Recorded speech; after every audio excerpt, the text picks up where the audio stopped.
pesawat tempur Rusia mengirimkan serangan udara dalam operasi khusus mereka di Ukraina untuk memusnahkan stasiun peperangan elektronik dan 4 howitzer M777 buatan AS. Juru bicara Kementerian Pertahanan Letnan Jenderal Igor Konasenkov melaporkan pada hari Rabu. Pesawat penerbangan taktis operasional dan militer dan kendaraan udara tak berawak menyerang 24 area yang mengumpulkan tenaga dan peralatan militer Ukraina. Serangan udara itu melenyapkan lebih dari 300 nasionalis stasiun pengacau di dekat komunitas Malinovka di wilayah Kharkov.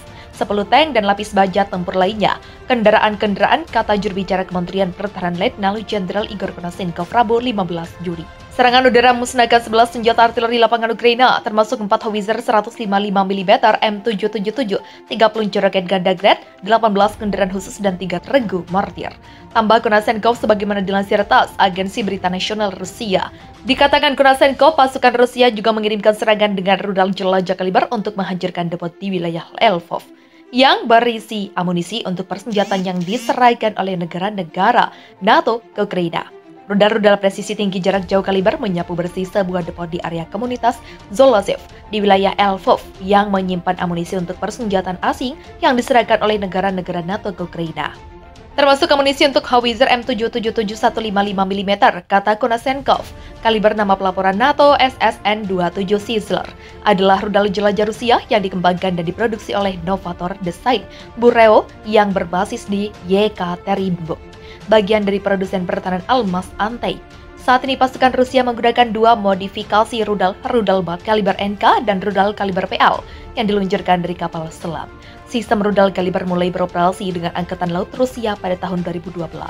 Rudal jelajah kaliber digunakan untuk pertama kalinya selama operasi militer Rusia di Suriah, negara-negara barat termasuk Kanada dan Amerika Serikat. Sebelumnya memasuk howitzer dan amunisi 155 mm M777 ke Ukraina. Dilaporkan juga bahwa militer Ukraina menggunakan senjata artileri self-propelled Kaisar 155 mm Prancis. Peningkatan pasukan HIMARS, pernyataan Wakil Menteri Pertahanan AS, Kalin Kal, tentang kemungkinan peningkatan pasukan sistem roket artileri mobilitas tinggi ke Ukraina sangat mengkhawatirkan dan mengungkapkan arah Washington menuju eskalasi. Fakta bahwa seorang pejabat tinggi Pentagon melihat kemungkinan perluasan pasukan sistem jarak jauh menyebabkan keprihatinan yang ekstrim. Pernyataan ini dapat dilihat sebagai niat Washington untuk bergerak menuju eskalasi lebih lanjut. Itu hanya menegaskan bahwa Amerika tidak berniat melihat solusi damai, kata Duta Besar Rusia untuk Amerika Serikat Anatoly Antonov. Tidak heran pernyataan pejabat itu dibuat menjelang pertemuan lain AS dan sekutunya untuk membahas dukungan militer Ukraina. Rupanya ini adalah cara pemerintah membuat rekan-rekannya percaya bahwa tidak ada alternatif selain jalur memasok rezim Kiev dengan lebih banyak senjata, tambah Antonov. Rusia klaim telah lumpuhkan 2 MiG-29 Ukraina. Memang apa kelebihan pesawat tempur ini bagi Kiev? Pertempuran sengit yang terjadi antara Rusia dan Ukraina memang hingga saat belum berkesudahan. Konflik antara Rusia dan Ukraina ini memang sudah terjadi semenjak Kamis 24 Februari 2022 lalu hingga sekarang. Akibatnya banyak kerugian yang telah diterima oleh kedua negara tersebut akibat perang yang terus berlangsung. Kerugian tersebut berasal dari korban nyawa yang berasal dari prajurit tempur hingga warga sipil. Bahkan banyak senjata canggih yang dimiliki oleh kedua negara ikut hangus dalam medan peperangan ini.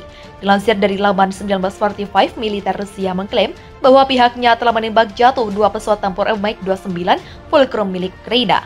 Militer Moskow mengatakan hal ini terjadi pada Sabtu 11 Juni 2022, lalu di wilayah Mykolaiv, Ukraina. Namun terkait hal ini, memang pihak Ukraina belum memberikan konfirmasi terkait klaim yang telah disampaikan oleh Rusia tersebut. Akan tetapi dengan hancurnya MiG-29 Fulcrum, ini tentunya akan membuat Ukraina tidak memiliki armada pesawat tempur yang besar. Diketahui sebelumnya bahwa Presiden Zelensky memang terus meminta lebih dari negara sahabat untuk mengirimkan MiG-29 ini, sehingga negara-negara sekutu dapat segera mengirimkan bantuan tersebut sesegera mungkin ke Ukraina untuk melawan balik serangan dari Rusia. Perlu untuk diketahui juga bahwa MiG-29 ini telah memerangi sejumlah besar pesawat tempur milik Rusia di wilayah udara. Bahkan dilaporkan satu MiG-29 milik Ukraina ini telah dicat dengan warna nasional Kiev, dikutip oleh tim zonajakarta.com dari laman The Aviation Geek Club. MiG-29 ini merupakan pesawat tempur generasi keempat. Tak hanya itu, pesawat tempur ini juga yang pertama dipublikasikan secara luas oleh Barat pada pertengahan 80-an. MiG-29 ini diketahui memiliki sistem Helmer Mounted Sighting pertama di dunia yang dapat digunakan untuk mencapai penggunaan operasional yang luas. Selain itu, dilaporkan juga bahwa kemampuan dari MiG-29 ini hampir sama dengan Sukhoi Su-27 Hal ini terjadi karena kemampuan Auf-Borisik dengan kemampuan manuver yang tinggi sehingga membuatnya hampir setara dengan Su-7.